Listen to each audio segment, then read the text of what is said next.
لیکن وہ ہماری جائے سکونت نہیں ہے، ہماری رہائش وہ نہیں۔ پریکٹیکلی ہم وہاں نہیں رہ رہے، پریکٹیکلی ہم وہاں نہیں رہ رہے۔ جیسے مثال کے طور پہ 3-4 بھائی ہوتے ہیں، ان کے ساتھ ساتھ مکانات ہوتے ہیں۔ صحیح صحیح۔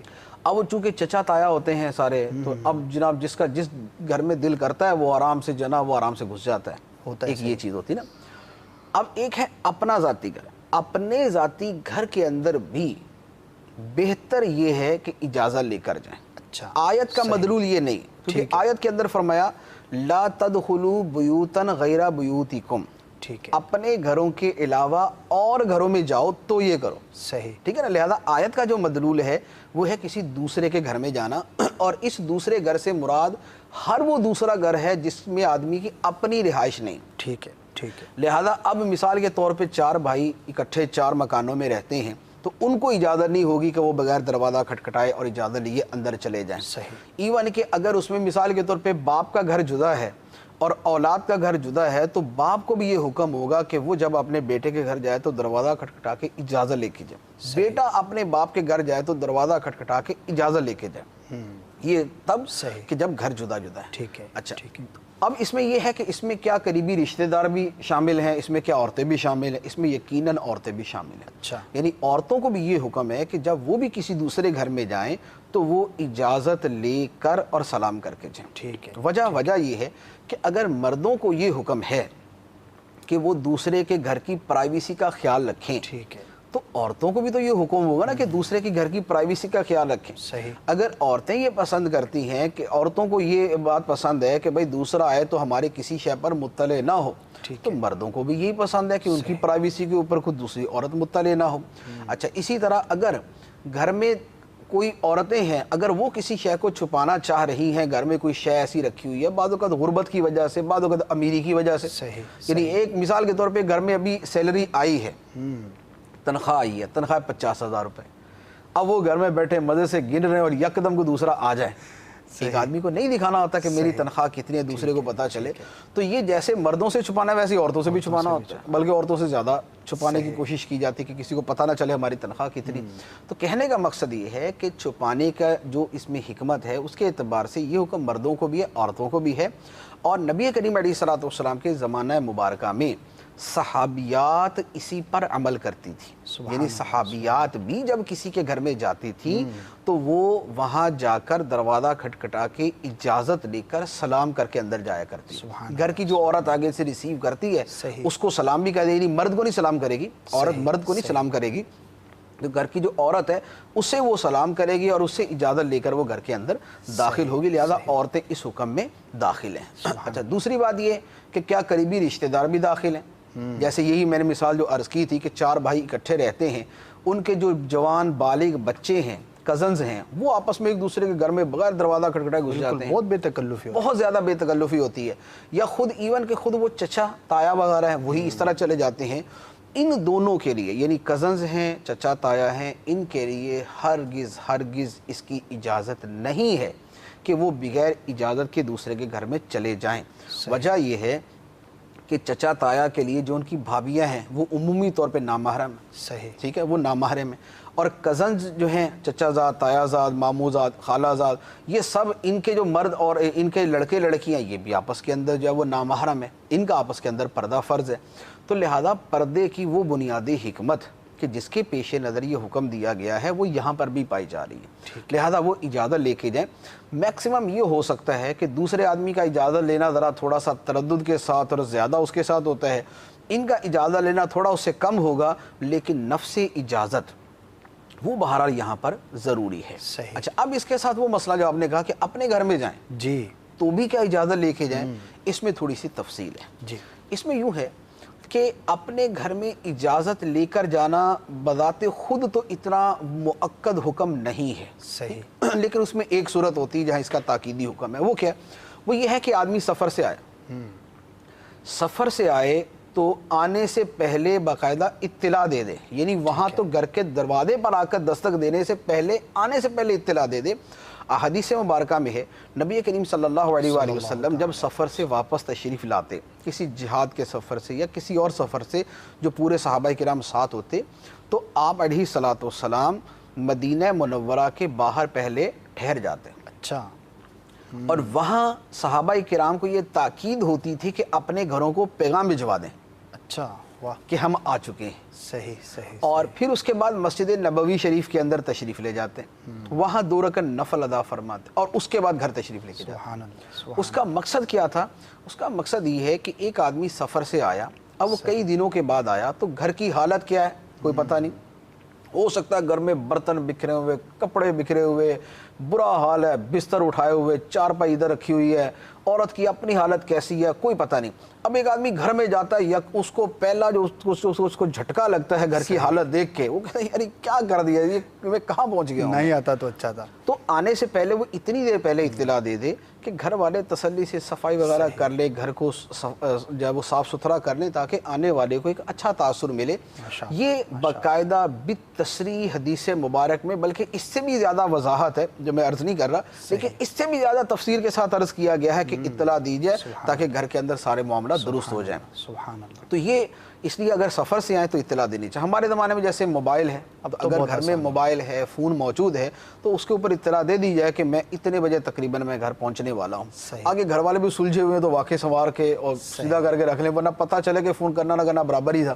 گھر کی ویسی حالت ہے جیسے ویسے ہونی دونوں کی تربیت. تو اچھا اس کے دوسری صورت یہ ہے کہ اپنے گھر میں ایسے جانا, جیسے مثال کے طور پہ ہم جاب سے فارغ ہوتے ہیں, ہم اپنی نوکری سے فارغ ہوتے ہیں, اس کے بعد گھر چلے جاتے ہیں. صحیح. اب کیا دروازہ کھٹکھٹا کے اطلاع دے کے اجازت لے کے جائیں؟ اس میں بھی یہی ہے. اچھا, اس میں بھی یہی ہے صحیح. کہ اجازت لے کر, اجازت تو اس میں یعنی آدمی کیا لے گا, لیکن یہ ہے کہ اطلاع دے دے, اس میں اطلاع دے کر اس میں جائے, یعنی دروازہ کھٹکھٹا کے ہی اندر جائے. حدیث مبارک میں اس کی بھی تاکید فرمائی. اچھا, ایک حدیث مبارک میں یہاں ارشاد فرمایا گیا کہ یعنی سرکار علیہ الصلوۃ والسلام نے حکم بیان فرمایا, تو کسی نے کہا کہ یا رسول اللہ کہ اپنے گھر کے اندر بھی جائیں تو اسی طرح, یعنی ہم دروازہ کھٹکھٹا کے اور اس طرح کر کے جائیں. تو فرمایا کہ کیا تم یہ پسند کرو گے کہ تم اپنی ماں یا اپنی بیٹی کو ایسی حالت میں دیکھو جس حالت میں تمہیں دیکھنا ہرگز پسند نہیں.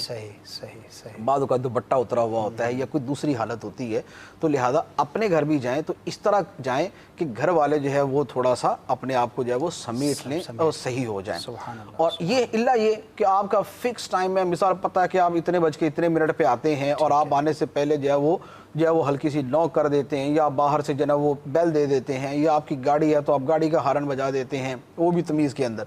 تو اب یوں کر کے کہ گھر والوں کو پتہ ہے کہ بھی آپ آ چکے ہیں, تو اب یہ گویا ایک قسم کی اطلاع ہی ہے, یعنی اصل مقصد گھر والوں کو مطلع کر دینا ہوتا ہے. وہ اگر پایا جا رہا ہے تو درست ہے, ورنہ یہ ہے کہ گھر بھی جائیں تو دروازہ کھٹکھٹا کے پھر ہی اندر جانا گھر میں داخل ہوں. سبحان اللہ, کتنی ہی پیاری جو ہے وہ ہماری تربیت ہے. اور واقعی یہ تمام باتیں سننے کے بعد ناظرین بھی اس بات کو بخوبی سمجھنے میں کامیاب ہوں گے کہ دیکھیے ہمارا اسلام کتنا خوبصورت مذہب ہے. یعنی اتنی بظاہر ایک چھوٹی چھوٹی چیزیں کہ اپنے گھر میں جانا ہے, ہمسایوں کے گھر میں جانا ہے, رشتہ داروں کے گھر میں جانا ہے, اور جو عام طور پر لوگوں کا انداز ہوتا ہے, مینرز کا خیال نہیں رکھا جاتا, لیکن اسلام نے کتنی خوبصورتی کے ساتھ بیان فرمایا. اور پیارے آقا صلی اللہ تعالی علیہ وآلہ وسلم کی جو عادت مبارکہ ہم نے سنی, اس میں ہمارے لیے کتنا کچھ سیکھنے کا اس کے اندر مواد ہے. کہ دیکھیے پیارے آقا صلی اللہ تعالی علیہ وسلم جب کہیں سے تشریف لاتے تو باقاعدہ اہتمام فرماتے, رک جاتے, اطلاع دی جاتی, نفل ادا فرماتے, پھر گھر میں تشریف لے کر جاتے. تو یہ جو ایک کانسیپٹ ہے کہ یار اسلام میں صرف مخصوص چیزوں کا بیان ہے, ان سب چیزوں کا بیان نہیں, یا تو لوگوں کی کم علمی ہوتی ہے یا اس طرف توجہ نہیں کرتے. ورنہ سچی بات یہ ہے کہ اگر ان تمام باتوں پر ہم عمل کریں تو ہماری اپنی زندگی بہت ہی خوبصورت گزرے اور دوسروں کو بھی ہماری ذات سے کوئی نقصان نہ پہنچے. ہمارا پورا کا پورا معاشرہ جو ہے وہ بہت ہی خوبصورت ہو جائے. بات ہے علم حاصل کرنے کا جذبہ ہونا چاہیے, سیکھنے کی کوشش کرنی چاہیے. اب جیسے کہ سلسلہ ہو رہا ہے, اول تا آخر ہم اس میں شریک رہیں, اور پھر جو بات بیان کی جائے میرے اندر یہ بھی جذبہ ہونا چاہیے کہ میں نے اس پر عمل کرنا ہے. نیت بھی کرتے جائیے ساتھ ساتھ کہ انشاءاللہ عز و جل اگر ان باتوں میں سے کوئی ایسی چیز تھی جو مجھ سے چھوٹ رہی تھی تو میں انشاءاللہ عز و جل اس پر آج کے بعد ضرور کاربند ہوں گا. بچوں کی بھی تربیت کریں, اپنے اطراف کی تربیت کریں, جہاں جہاں جس کا جو منصب ہے, یہ سب چیزیں جو ہیں وہ سیکھنے اور سکھانے کی ہیں. انشاءاللہ عز و جل معاشرے میں بڑی ہی پیاری تبدیلی واقع ہوگی. مفتی صاحب بہت سارے احکامات ہم نے سنے, خاص طور پر گھر میں آنے جانے کے حوالے سے جو اجازت کا بار بار تذکرہ ہوا, اطلاع دینے کا تذکرہ ہوا, اور اگر اجازت نہیں ملے تو خوش دلی کے ساتھ واپس لوٹ جائیں. یہ ساری چیزیں جو بیان ہوئیں تو ان تمام چیزوں میں کیا کیا حکمتیں ہو سکتی ہیں؟ یعنی سننے کے بعد عمل کا جذبہ مزید بیدار یوں بھی ہوتا ہے کہ یار فلاں عمل اگر میں کروں گا تو اس کا مجھے یہ فائدہ ہے، اس کے اندر یہ حکمت ہے. تو اسلام کے ان اصولوں کے اندر کیا کیا حکمتیں ہو سکتی ہیں جو ہمارے لیے عمل کو جو ہے وہ مزید پختہ کرنے کا باعث ہو سکتی ہیں؟ کچھ حکمتیں تو ضمنی طور پر ساتھ ساتھ میں عرض کی ہیں. جی. بنیادی طور پہ ایک چیز ہے کہ ہمارے دین کے اندر کسی بھی شے کو اچھے طریقے سے کرنا بڑا پسندیدہ ہے.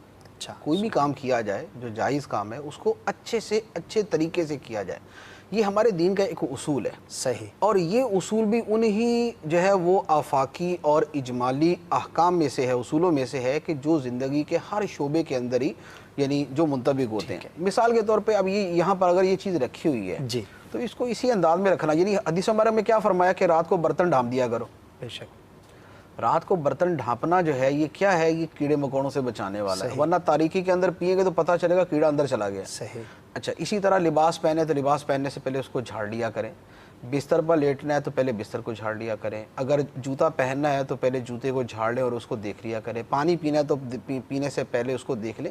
یعنی ضرر سے بچانا اور کسی کام کو اچھے طریقے سے کرنا یہ ہمارے دین کی پسندیدہ چیزوں میں سے ہے. حدیث مبارک ہے نبی کریم صلی اللہ علیہ وآلہ وسلم نے ارشاد فرمایا کہ جب تم جانور کو ذبح کرو تو ذبح بھی اچھے طریقے سے کیا کرو. کیا بات ہے، کیا بات. یعنی یہاں تک فرمایا گیا کہ ایون کہ یہ فرمایا کہ جب کسی کو قتل کرو تو اچھے طریقے سے قتل کرو. یعنی مثال کے طور پہ قصاص کے اندر جیسے یعنی قتل کے بدلے میں قتل کیا جاتا ہے تو اس میں بھی اس کو یہ نہیں ہے کہ بدترین طریقے سے عقوبت دے کے اس کو ماننا، تڑپا تڑپا کے. اس کے اندر بھی فرمایا کہ احسان کو اور اچھے طریقے کو اختیار کرنا چاہیے. صحیح. تو کوئی کام اچھے طریقے سے کرنا اللہ تعالیٰ کو پسند ہے. سبحان اللہ. اچھا اب اسی طرح یہ گھر میں آنے جانے کی جو چیزیں ہیں ان میں اب ہم خود سمجھتے ہیں کہ گھر میں آنے کا یہ اچھا طریقہ ہے اور یہ برا طریقہ ہے. صحیح. ہم کسی کے گھر میں جائیں دروازہ کھٹکھٹا کے اجازت لے کر سلام کر کے جائیں تو ہر آدمی کہے گا کہ ماشاءاللہ اس کو گھر میں آنے جانے کے آداب آتے ہیں، یہ اچھے طریقے سے آیا. اور اگر اس کے بغیر ہی جناب گھس جائیں تو آدمی یہی بولے گا یار پتہ نہیں چلتا کہ آدمی آیا یا بیل آیا اندر. صحیح. کہ بغیر اجازت ہی اندر گھس آئیں. تو اچھے طریقے سے کام کرنا ہماری شریعت کو پسند ہے. ٹھیک ہے. اب یہ جو گھر میں آنے جانے کی جو چیزیں بیان کی ہیں اس کے پیچھے جو اور اس میں ایک تو یہی ہے کہ یہ ایک اچھا طریقہ ہے، اس کو اپنانا چاہیے. اور یہ اچھا طریقہ اس لیے پوری دنیا میں اسی پہ عمل کیا جاتا ہے. یعنی دنیا کی جو مہذب قومیں شمار کی جاتی ہیں اور جو پڑھے لکھے اور ویل مینرڈ اور سیویلائزڈ نیشنز جن کو کہا جاتا ہے وہ ہمارے قرآن کے انہی اصولوں پر عمل کرتے ہیں. صحیح. کہ وہ کسی کے گھر جائیں گے تو فون کر کے جائیں گے، پوچھ کے جائیں گے، اجازت لے کے جائیں گے، وقت لے کے جائیں گے، بہت زیادہ نہیں بیٹھیں گے، ساری چیزوں کے اوپر عمل کریں گے.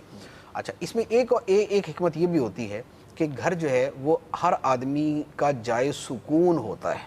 ٹھیک. آدمی گھر میں آرام کر رہا ہوتا ہے.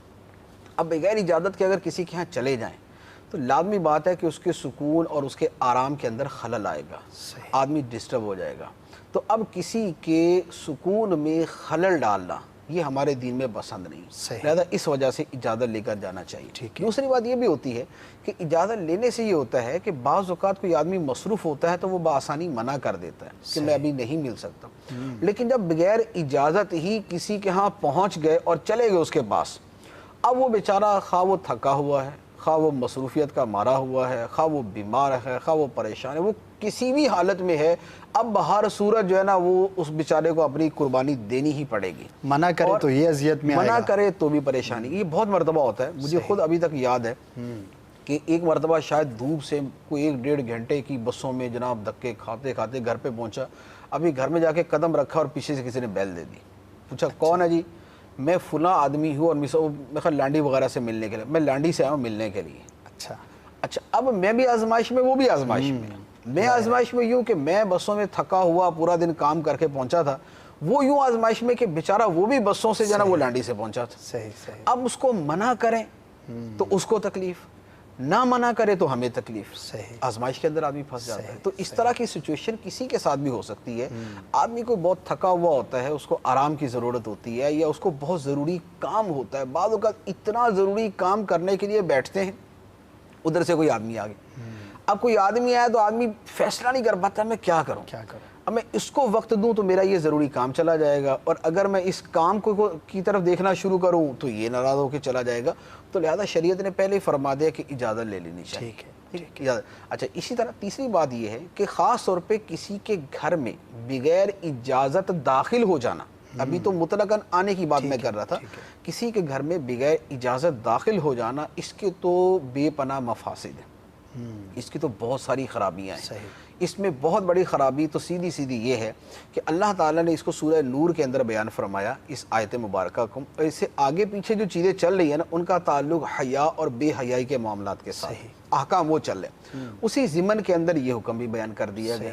اس میں اس حکمت کی طرف بھی اشارہ ہے کہ یوں کسی کے گھر میں اچانک جانا بعض اوقات حیا کے معاملات کے اندر کسی اتنے سنگین واقعے کو جنم لے سکتا ہے کہ آدمی دوبارہ اس کا پوری زندگی تدارک نہیں کر سکتا. وجہ فرمائیں.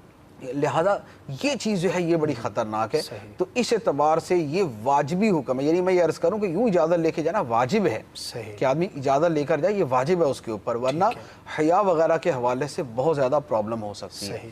اچھا، چوتھی بات وہی ہے جو ہم نے پہلے بھی عرض کی ہے حکمت اس میں، وہ یہ ہے کہ بعض اوقات کوئی آدمی اپنی کوئی شاید چھپانا چاہتا ہے، خواہ وہ اس کی نیکی ہے یا وہ اس کی بدی ہے. ایک آدمی اپنی نیکی نہیں ظاہر کرنا چاہتا یا ایک آدمی اپنی بدی نہیں ظاہر کرنا چاہتا. دونوں صورتوں کے اندر جو آدمی بغیر اجازت کسی کے گھر میں چلا جائے گا، اب یہ بات میں کہہ رہا ہوں سوری بھئی اب سوری کرنے کا کیا فائدہ؟ آپ نے اس کی اچھائی بھی دیکھ لی، یا اگر اس کی برائی تھی تو آپ نے وہ بھی دیکھ لی. اس کا پردہ تھا، اللہ تعالیٰ ہمیں پردہ پوشی کا فرماتا ہے، اور ہمیں ہمارا دین ہی ہمیں اپنی نیکیاں بھی چھپانے کا فرماتا ہے. جو نیکی دوسروں پر ظاہر کرنا ضروری نہیں ہے وہ نیکی چھپائی جائے. تو ایک آدمی اپنا عمل چھپا رہا تھا یا وہ اپنی برائی چھپا رہا تھا، تو ہمیں یہ حکم تھا کہ تجسس نہ کرو، پردہ پوشی کرو. جو کوئی آدمی اپنی بات نہیں ظاہر کرنا چاہتا اس کے اوپر مطلع ہونے کی کوشش نہ کرو. تو اب یہ ساری کی ساری حکمتیں جو ہے نا وہ سائیڈ میں ہو جائیں گی جب آدمی بغیر اجازت دوسرے کے گھر میں گھس جائے گا. تو لہذا اجازت لے کر ہی دوسرے کے گھر میں جانا چاہیے. مفتی صاحب، بعض اوقات ایسا ہوتا ہے کہ بہت گہرا تعلق ہے، دوست ہیں، جیسے کہ آپ نے فرمایا کہ دور سے آ جائے گا، اچانک آ گیا، اجازت نہیں لی تو یہ مفاسد ہے. تو بعض اوقات دوستانہ بڑا ہوتا ہے، بڑا قریبی تعلق ہوتا ہے، اور وہ یہ سمجھتا ہے کہ یار میں اگر چلا جاؤں گا تو اس کی ایسا مسئلہ نہیں ہے، اس کو برا نہیں لگے گا، منع کرنا ہوگا تو منع کر دے گا یا منع نہیں کرے گا. تو اس کانسیپٹ کے اندر بعض لوگ جو ہے بے تکلفی کو مد نظر رکھتے ہوئے چلے جاتے ہیں، آ جاتے ہیں. تو ان کے بارے میں کیا فرمائیں گے؟ دیکھیں، بعض اوقات وہ بے تکلفی ختم بھی ہو جاتی ہے. پھر جب ایک مرتبہ کسی کے اس طرح جائیں نا اور سامنے والا واقعی منع ہی کر دیں، بہت مرتبہ ایسا بھی ہوتا ہے. بہرحال اس کی فی نفسی تو اس کا حکم میں یہ عرض کروں گا کہ یوں اگر بغیر پوچھے کسی کے، ایک ہے کسی کے گھر میں داخل ہو جانا اور ایک ہے کسی کے گھر کے باہر چلے جانا کہ میں آپ سے ملنے آیا ہوں. صحیح. کسی کے گھر میں داخل ہو جانا تو باہر صورت منع ہے. ٹھیک ہے. اس کی تو اصلاً اجازت نہیں ہے، وہ تو صراحتاً فرما دیا گیا، الا یہ کہ اس نے کہا ہوا ہے کہ یار میں گھر پہ اکیلا ہوں، دروازہ کھلا تو تم چپ چاپ اندر آ جانا، دروازہ کھڑکھڑانے کی ضرورت نہیں. صحیح. ٹھیک ہے نا، یہ کسی نے کہا ہوا ہے. اب کسی نے کہا ہوا تو وہ بھی انتظام کر کے بیٹھا ہوا اسی حساب سے، یہ اس کے گھر میں چلا جاتا ہے. اس سے ہٹ کر کہ جب دوسرے کی طرف سے اذن موجود نہیں ہے تو اب باہر صورت دوسرے کے گھر میں اجازت لے کر ہی داخل ہوں گے. ٹھیک ہے. دوسری بات یہ ہے کہ بغیر اجازت لیے اس کے گھر یوں چلے گئے کہ وہاں جا کے دروازہ کھٹکھٹا رہے کہ میں ملنے آیا ہوں. یہ ہمارے زمانے کے اعتبار سے یعنی اس کو یہ کہا جائے گا کہ اس کا التزام کیا جائے کہ اجازت لے لی جائے. ورنہ فی نفسی بہرحال شریعت نے اس کو ضروری قرار نہیں دیا، کیونکہ یہ اب تو ہمارے زمانے میں نا موبائل ہیں، فون ہے، تو ہم جانے سے پہلے فون کر لیتے ہیں. تو یہ ہم اپنے اعتبار سے کرتے ہیں. جب جس زمانے میں یہ تھا ہی نہیں تو اس زمانے میں کیسے پہلے اطلاع دی جاتی؟ تو لازمی بات ہے کسی کے گھر جا کے اس کو دروازہ کھٹکھٹا کے بولیں گے کہ میں آیا ہوں، ملنا چاہتا ہوں. لیکن اس صورت میں یہ تھا کہ اگر گھر والا یہ کہے کہ میں مصروف ہوں، میں ابھی نہیں مل سکتا، تو پھر آدمی واپس آ جائے. صحیح. اب وہ خواہ قریبی ہے یا وہ غیر قریبی ہے، دونوں صورتوں میں پھر وہی حکم ہے جو اللہ تعالیٰ نے فرما دیا، وَإِن قِيلَ لَكُمْ ارْجِعُوا فَارْجِعُوا. صحیح. اگر تمہیں یہ کہا جائے کہ واپس لوٹ جاؤ تو تم واپس لوٹ جایا کرو. پھر یہ ہونا چاہیے. ورنہ کیا ہوگا کہ آدمی اپنی بے تکلفی اور دوستانے کے اندر چلا جائے گا، لیکن سامنے والا ہو سکتا اس سے بھی زیادہ اہم کام میں مصروف ہے. اب اس نے جا کے دروازہ کھٹکھٹایا اور سامنے والے نے کہہ دیا کہ میں ابھی نہیں مل سکتا، تو اب یہ زندگی بھر کے لیے بے تکلفی تو گئی ساری کی ساری. تو لہذا ہمارے زمانے میں بہتر یہی ہے کہ جب فون موبائل موجود ہیں تو جانے سے پہلے اجازت لے لینی چاہیے. جزاک اللہ. مفتی صاحب ایک کال ہے اسی ٹاپک کے حوالے سے، وہ شامل کر لیتے ہیں. جی سنائیے. السلام علیکم ورحمۃ اللہ وبرکاتہ. وعلیکم السلام ورحمۃ اللہ وبرکاتہ. میں قادرپورہ ملتان سے محمد شمول رضا اطاری عرض کر رہا ہوں. فیضان اسلام سلسلے میں میرا سوال یہ ہے کہ آج کل ایک فیشن ہے کہ بغیر اطلاع دیے کسی کے گھر جانا اور پھر کہنا کہ میں سرپرائز دینا تھا میں نے تاکہ آپ کو زیادہ خوشی ہو، یہ بہتر ہے یا اطلاع دے کر جانا چاہیے؟ السلام علیکم ورحمۃ اللہ وبرکاتہ. وعلیکم السلام ورحمۃ اللہ وبرکاتہ. مفتی صاحب، یہ دوسروں کے گھر جانے کے بھی حوالے سے ہے اور اپنے گھر میں جانے کے حوالے سے بھی بعض لوگ اس طرح کا سلسلہ اختیار کرتے ہیں کہ یار سرپرائز ہو. والدہ کے ساتھ بھی بعض اوقات ہوتا ہے کہ یار امی جان کو سرپرائز، ابو جان کو سرپرائز، دوسرے شہر سے بالخصوص جب آتے ہیں، یا رشتہ داروں کے ساتھ بھی ہوتا ہے. واقعی بڑا ایک اہم سوال ہے، کیا فرمائیں؟ دیکھیے اس میں بھی ایک وہ فرق جو ہے نا وہ ذرا سامنے رکھیں. ایک ہے کسی کے گھر میں گھس جانا، صحیح، یہ سرپرائز دینا، ٹھیک ہے، یہ سرپرائز ہے، یہ شاکنگ نیوز ہے، یہ باہر صورت جائز نہیں ہے، صحیح. ٹھیک ہے. دوسرا یہ ہے کہ بغیر اطلاع کے پہنچ گئے. تو میں نے عرض کیا نا کہ جیسے پچھلے زمانے کے اندر اگر ایک شہر سے دوسرے شہر کو کسی کو ملنے جاتا تھا تو پہلے وہ اس کو خط دے کے اور اس کی تصدیق کے بعد نہیں جاتا تھا، ویسے ہی جاتا تھا. صحیح. ہمارے زمانے میں چونکہ ذرا یہ کہ اطلاع دینے کا رواج ہو گیا ہے تو لہذا اب بغیر اطلاع کے جانا سرپرائز ہوتا ہے. جی. تو اس میں ہر آدمی اپنی صورتحال کو دیکھ لے. اگر واقعی اس کا جانا سرپرائز ہے تو پھر ٹھیک ہے، سرپرائز دے سکتا ہے. یعنی سرپرائز کا کیا مطلب ہے کہ سامنے والے کو خوشی ہوگی، خوشی ہو، یعنی اچانک خوشی. اب بعض اوقات کیا ہوتا ہے کہ ہم جہاں سرپرائز سمجھ لیتے ہیں وہاں شوق ہوتا ہے. صحیح، اس کو شوق لگ رہا ہوتا ہے کہ یار یہ بغیر اطلاع کے کام پہنچ گیا میرے پاس، نازل ہو گیا. اب وہ اس کو سرپرائز دے رہا ہے، وہ بیچارہ شوق کے کیفیت کے اندر طاری ہے. تو لہذا یہ نہیں ہونا چاہیے. صحیح. تو اپنی حیثیت آدمی دیکھ لے کہ واقعی ایسا ہے. بعض اوقات یعنی بہت ساری جگہوں پہ ایسا ہو بھی سکتا ہے کہ کسی کے گھر میں جیسے ماں باپ سے ملنے کے لیے ان کی اولاد ان ایکسپیکٹڈلی پہنچ گئی، وہ بڑی خوشی ہوگی ان کو. ٹھیک ہے. اسی طرح ایک بھائی دوسرے بھائی کے گھر چلا گیا اور تعلقات بھی اچھے ہیں تو واقعی بہت اچھی بات ہے. دوستوں کے ہاں بھی یہ ہو سکتا ہے کہ ایک دوست دوسرے دوست کے ہاں چلا جائے، واقعی بہت اچھا لگتا ہے.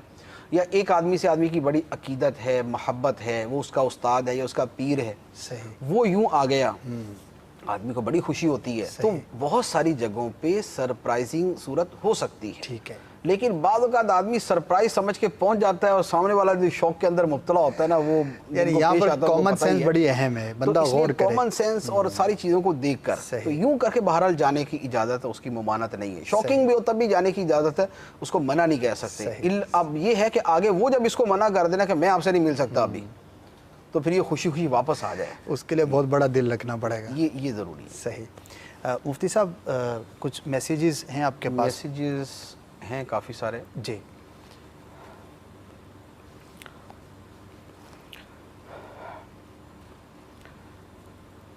ایک گھر میں دستک کتنی مرتبہ دی جائے؟ جی. تو گھر میں دستک دینے کے بارے میں حدیث مبارک میں صراحت سے فرمایا گیا کہ 3 مرتبہ تک جو ہے وہ دستک دی جائے.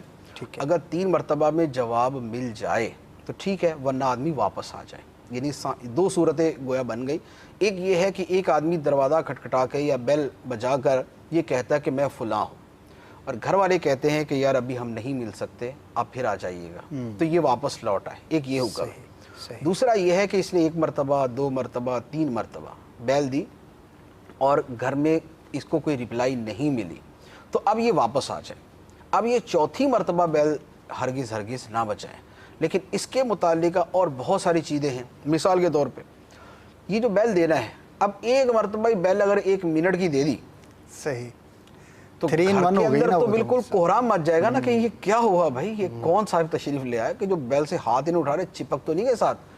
تو بیل دینے کا بھی طریقہ ہونا چاہیے. اب دروازہ کھٹکھٹانے کے پہلے دروازہ کھٹکھٹایا جاتا تھا تو یہ تھا نا کہ دروازہ کھٹکھٹایا بس. صحیح. بیل بھی یہی ہے کہ بیل بجائی اور ختم، کہ سامنے گھر والوں کو اطلاع ہو جائے کہ بھئی کوئی باہر آیا ہے، اور اس کے تھوڑی دیر بعد دوبارہ، اس کے تھوڑی دیر بعد دوبارہ، اس کے بعد فارغ. اب اس میں اول تو یہ ہے کہ بیل اتنی زور سے نہ بجائی جائے یا اتنی دیر نہ بجائی جائے کہ وہ 1 مرتبہ جو بجانا ہے وہی 14 مرتبہ کے برابر ہو جائے. صحیح. دوسری بات یہ ہے اگر دروازہ کھٹکھٹایا، جیسے بیل نہیں ہے دروازہ کھٹکھٹا، تو دروازہ کھٹکھٹانے کی اجازت ہے، توڑنے کی اجازت نہیں. یہ نہیں ہے کہ اتنے زور شور سے اس کو بجائیں گے کہ گھر والے ہل جائیں گے. اگر کمزور دروازہ ہوا تو بیچارہ ویسے ہی فوت ہو جائے گا وہ. تو دروازہ اس طرح نہ بجایا جائے. اچھا، تیسری بات یہ ہے کہ 3 مرتبہ میکسیمم بتایا گیا. ٹھیک ہے. یہ واجب نہیں ہے کہ آپ گھر پہ گئے تو 3 مرتبہ بجا کے ہی چھوڑنا ہے. ٹھیک ہے. آپ یہ بھی کر سکتے ہیں کہ 1 مرتبہ بجایا اور آپ واپس آ جائیں. صحیح. 2 مرتبہ اجازت ہے، 3 مرتبہ، چوتھی مرتبہ اجازت نہیں، لیکن 3 مرتبہ بجا کر ہی چھوڑنا یہ کوئی ضروری نہیں ہے. اگر آپ کو سمجھ آتا ہے کہ یار گھر والوں نے لازمی بات ہے کہ اس کو سن لیا ہوگا، اور اس کے یعنی 2 تیسری مرتبہ تو اجازت اس لیے ہے نا کہ پہلی مرتبہ ہو سکتا سنا نہیں جی، دوسری مرتبہ جا ہو سکتا سنا نہیں، تیسری ہو سکتا سنا نہیں یوں. لیکن اگر پہلی مرتبہ میں سمجھ آتا ہے کہ بھی گھر والوں نے سن لیا لیکن ابھی ان کا نہیں کھولنے کا ارادہ، یا وہ سو گئے ہوں گے یا کسی کام میں مصروف ہوں گے، تو آدمی پہلی مرتبہ بجانے کے بعد بھی واپس آ سکتا ہے. تو لہذا دروازہ کھٹکھٹانے کے اندر اس کا لحاظ کیا جائے. تو 3 مرتبہ تک کی اجازت ہے، اس سے زیادہ نہیں. اور دروازہ بجانے کے بھی، بیل دینے کے بھی مینرز اور آداب کا خیال رکھتے ہوئے ہی اس کو بجانا چاہیے. جی جی. اچھا، دوسرا سوال ہے، یہ پڑوسی کے بارے میں سوال ہے کہ پڑوسی لڑائی جھگڑا کرتا ہو تو اس کے ساتھ کیا سلوک کیا جائے.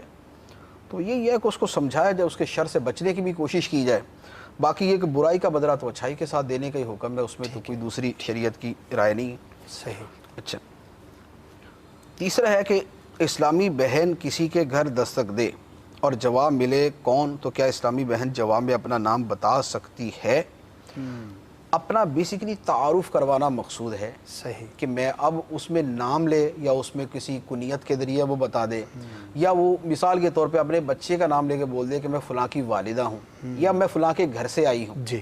تو اب یہ کہہ دیتے ہیں کہ مثال کے طور پہ میں زید کے گھر سے آئی ہوں، جی، میں عبداللہ صاحب کے گھر سے آئی ہوں. اب یہ لفظ بول دینا جو ہے یہ سامنے والے کو تعارف کروانے کے لیے کافی ہے. تو اپنا نام ہی بالتصریح مینشن کرنا یہ ضروری نہیں. اسلامی بہن دروازہ کھلے تو کیا سلام کیا جائے؟ سلام نہیں کیا جائے گا. جوان کو اصلاً سلام نہیں کیا جائے گا، اور خاموشی کے ساتھ جو بھی ہے، یعنی گھر کے مرد کو ملنا ہے تو اس کو اگر ملاقات ہے تو ٹھیک ہے، ورنہ واپس آ جائیں. صحیح. جی آگے سو.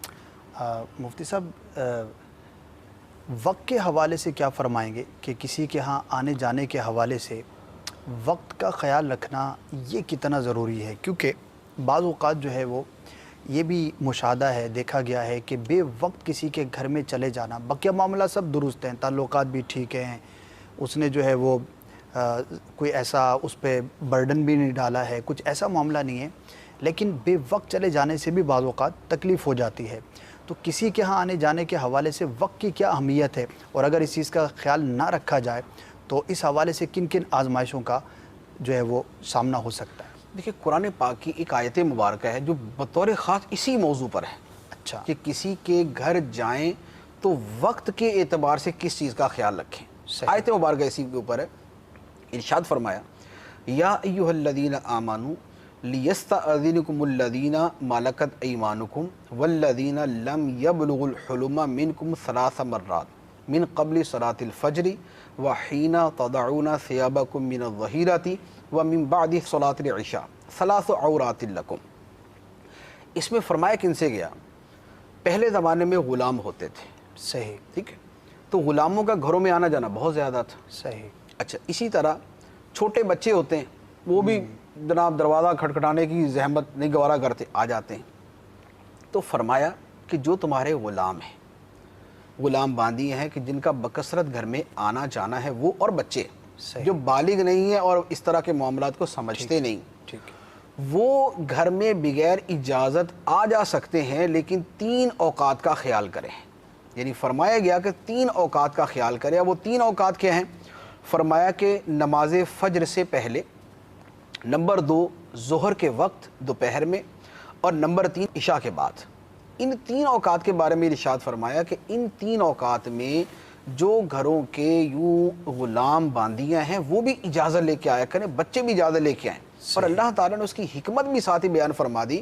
فرمایا 3 عورات لکم، یہ 3 اوقات تمہارے پردے کے اوقات. سبحان اللہ.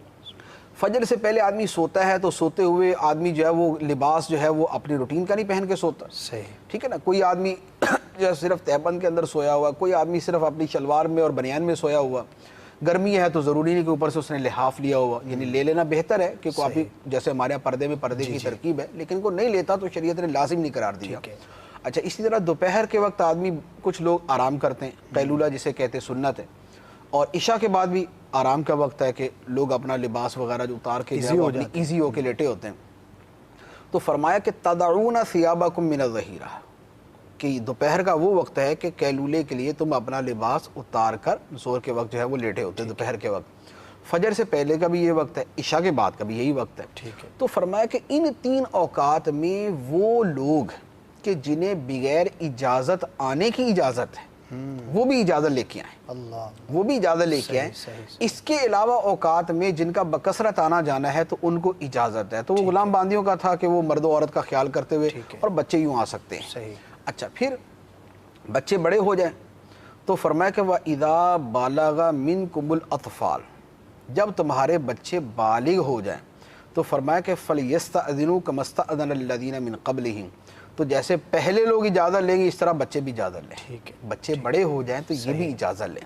اب اس آیت مبارکہ کو اگر سامنے رکھیں تو چند ایک چیزیں بڑی وضاحت سے سامنے آ جاتی ہیں کہ اللہ تعالیٰ نے ایک شے مثال کے طور پہ بیان فرما دی کہ اس چیز کو پیش نظر رکھو اور اجازت لے کے آؤ کہ جو دوسروں کے پردے کا معاملہ ہے اس کا خیال کرو.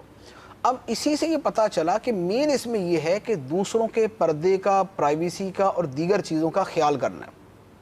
اب اس میں دیگر جتنی حکمت والی صورتیں ہوں گی وہ ساری کی ساری اس کے اندر آ جائیں گی کہ جب آپ بغیر اجازت کسی سے ملنے کے لیے پہنچ جائیں گے تو بہت مرتبہ وہی صورتیں پیش آئیں گی جو ہم نے پہلے بیان کی ہیں کہ سامنے والا آدمی بہت زیادہ تھکا ہوا ہے یا وہ بہت زیادہ مصروف ہے یا وہ گھر کا کوئی اہم کام کر رہا ہے اور آپ کے جانے کی وجہ سے وہ بیچارہ اپنے ان تمام کاموں سے جو ہے وہ معذور ہو جائے گا یا وہ اتنا تھکا ہوا ہے کہ آپ سے بات کرنے کی پوزیشن میں نہیں ہے. ایک آدمی دوسرے شہر سے سفر کر کے پہنچا اور اوپر سے دوسرا آدمی پہنچ گیا. اب اس کو اس وقت کھانا چاہیے, اس کو پانی چاہیے, وہ گرمی کے مارے اس کا برا حال ہے, اس نے نہانا ہے, اس نے کچھ بھی کرنا ہے, تو دوسرے کے ہاں بغیر اجازت جانا جو ہے بہت زیادہ ڈسٹربنس کا باعث بنتا ہے.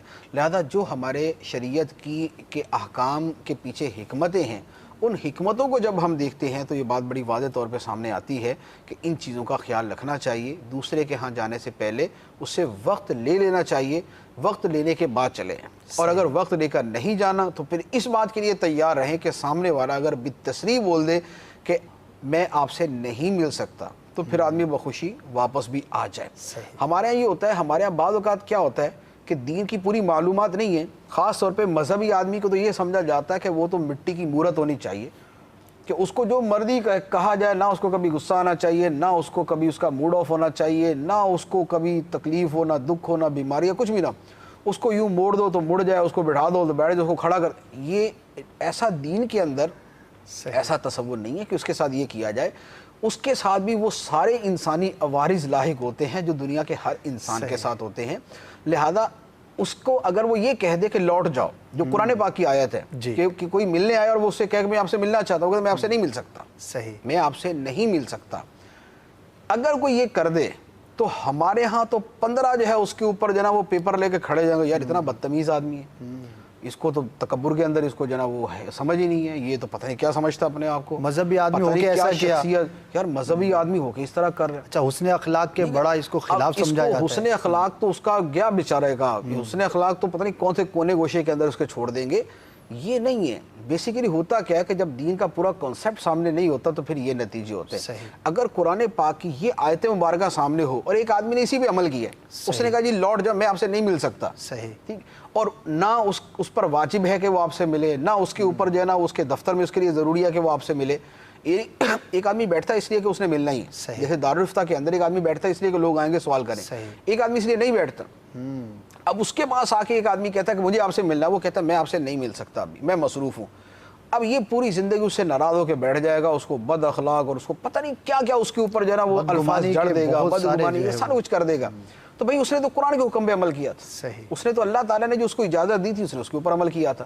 تو لہذا کسی کو یوں بد اخلاق یا یہ وہ سارا کچھ قرار دینے سے پہلے یہ سمجھ لینا چاہیے کہ اس کا قصور ہے یا ہمارا قصور ہے. اجازت لے کر ہم نہیں گئے, پوچھا ہم نے نہیں ہے اس سے, بے وقت ہم گئے ہیں, دوسرے کو تنگ کرنے کے لیے ہم پہنچے ہوئے ہیں. اب اس کے بعد وہ تو بالکل با اخلاق اور یہ وہ سارا کچھ ہونا چاہیے. تو یہ ہے کہ وہ اس کا ایک ایکسٹرا یعنی ایڈوانٹیج کہہ لیں یا اس کی ایک حسن اخلاق کا بہت اعلیٰ درجہ کہہ لیں کہ وہ یوں کر لے.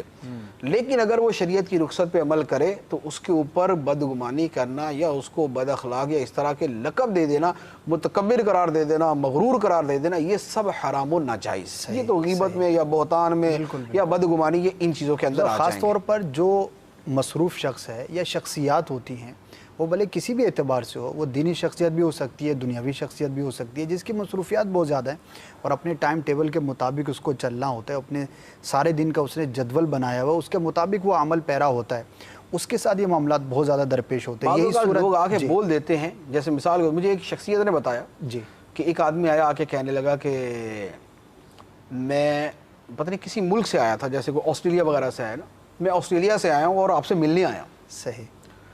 تو انہوں نے کہا کہ آپ واقعی آسٹریلیا سے مجھ سے ملنے آئے؟ صحیح۔ آپ کو اور کوئی کام نہیں تھا؟ صحیح۔ یا یہ کہ آپ کے کاموں کے اندر مین کام یہ بھی تھا؟ صحیح۔ تو اب اس کو سمجھ آ گئی کہ میں نے تو جھوٹ بولا ہے صحیح۔ کہ میں آسٹریلیا سے ان سے ملنے نہیں چلا تھا، یہاں آیا تھا تو چلو لگے تو ان سے بھی ملتے جاتے ہیں، اور یہ بہت مرتبہ ہوتا ہے۔ آنے والا بولتا ہے جی میں آپ سے ملنے کے لیے فرانس سے آیا ہوں، احسان جتا رہا ہوتا ہے وہ اپنا کہ بھائی اگر آپ نے فرانس سے آنا تو ہمیں ٹکٹ دیتے تو ہم ہی فرانس پہنچ جاتے ہیں، 2-4 دن آپ کے بعد رہ کے ہی آ جاتے۔ تو مفت کے اندر جھوٹ بھی بولنا، احسان بھی جتلانا کہ ہم اتنی دور سے آپ سے ملنے آئے ہیں۔ اب یہ ہے، البتہ یہ اس کے ساتھ میں یہ ضرور عرض کر دوں کہ جس سے کوئی ملنے آئے اسے چاہیے کہ آنے والے سے ملاقات کرے۔ نبی کریم صلی اللہ علیہ وآلہ وسلم کی سنت مبارکہ یہی ہے کہ آپ آنے والوں سے ملا کرتے تھے، ٹھیک ہے۔ اچھا، اسی طریقے سے سرکار علیہ الصلوۃ والسلام نے فرمایا اِنَّ لِزَوْرِكَ عَلَيْكَ حَقًّا، تیرے ملاقاتی کا بھی تیرے اوپر حق ہے۔ اللہ اللہ، یہ حدیث مبارک ہے، تیرے ملاقاتی کا بھی تیرے اوپر حق ہے۔ یہ میں اس لیے کہہ رہا ہوں کہ یہ نہ ہو کہ ایک آدمی اپنی کسی بری عادت کا جواز جو ہے یہ ساری کی ساری جو چیزیں میں نے بیان کی ان کو بنا کے بیٹھا ہو۔ مفتی صاحب نے کہا تھا کہ بالکل آپ 2 ٹوک الفاظ میں بول دیں کہ گیٹ آؤٹ، قرآن پر عمل ہے، قرآن پہ عمل کریں، ایسا نہیں ہے معاذ اللہ۔ ملاقات کے لیے کو آئے، اکرام مسلم، احترام مسلم کا تقاضا یہ ہے کہ آدمی اس سے ملے، زیادہ ٹائم نہیں دے سکتا، تھوڑا ٹائم دے دے، 5 منٹ نہیں دے سکتا، 1 منٹ دے دے۔ بعض اوقات لوگ صرف سلام لینے کے لیے آتے ہیں، اب ہمارے بعض اوقات ہمارے جو چوکیدار مہربان ہوتے ہیں وہ بیچارے کو غریب کو سلام بھی نہیں کبھی لینے دیتے۔ وہ 2 سال بعد مل کے شکوہ کر رہا تھا جی میں تو 10 مرتبہ آیا، آپ کے چوکیدار نے اندر نہیں آنے دیا۔ تو یہ ہے، کوئی آتا ہے تو اس کو آدمی یہ کہہ دے کہ بھئی میرے پاس وقت تھوڑا ہے، اب 2 منٹ آپ جو بات کرنا چاہتے ہیں وہ کر لیں۔ باقی سلام لینے کے لیے اگر کوئی آگے بڑھتا ہے تو اس میں تو کوئی حرج نہیں ہے، سلام لینا چاہیے۔ مسلمان کی دلجوئی بھی ہے اس کے اندر، اس کی خیرخواہی بھی ہے، اسے محبت کا اظہار بھی ہے، سامنے والا وہ بھی وہ خوش بھی ہوتا ہے، دعائیں بھی دیتا ہے۔ تو جہاں آدمی کو کوئی آزمائش نہ ہو، بڑی مصروفیت نہ ہو، بہت ضروری کام نہ ہو، تو وہاں پر اگر وہ مسلمان کا دل خوش کرنے کی نیت سے، احترام مسلم کی نیت سے، اس اخلاق کا مظاہرہ کرنے کی نیت سے، سرکار علیہ الصلوۃ والسلام کی سنت مبارکہ پر عمل کی نیت سے اگر وہ آگے سے اچھا سلوک کرے تو یہ نہایت ہی اچھا ہے۔ سرکار علیہ الصلوۃ والسلام کا معمول مبارک یہ تھا کہ آپ کا اگر کوئی دستے مبارک پکڑتا، کیا بات ہے، سبحان اللہ، تو سرکار علیہ السلام سے ہاتھ چھڑواتے نہیں تھے، جب تک اس نے پکڑا ہوا تو آپ اپنا دستے مبارک اس کے ہاتھ میں دیے رہتے، جب وہ ہاتھ چھوڑتا تو سرکار اپنا ہاتھ پیچھے کر لیتے۔ تو اخلاق کا جو اعلیٰ معیار ہے، مقام ہے، وہ یہی ہے، ٹھیک ہے۔ لیکن یہ ہے کہ اجازت جہاں تک ہے وہ میں نے عرض کر دی کہ اجازت کی صورت یہ موجود ہے، لیکن ہمیں اجازت پر اگر کبھی ضرورت ہو تو عمل کر لیں، لیکن اصل عمل جو ہے وہ جو دین کی بلند اخلاقیات ہیں ان کے اوپر ہونا۔ سبحان اللہ۔ مدنی چینل دیکھتے رہیے، دین و دنیا کی بے شمار بھلائیاں حاصل کرنے کا موقع ملے گا۔ صلو علی الحبیب صلی اللہ تعالی علی محمد صلی اللہ تعالی علیہ وآلہ وسلم۔ کھلی اسلام کی آنکھیں ہوا سارا جہاں روشن، کھلی اسلام کی آنکھیں ہوا سارا جہاں روشن، عرب کے چاند صدقے کیا ہی کہنا تیری طلعت کا، عرب کے چاند صدقے کیا ہی کہنا تیری طلعت کا۔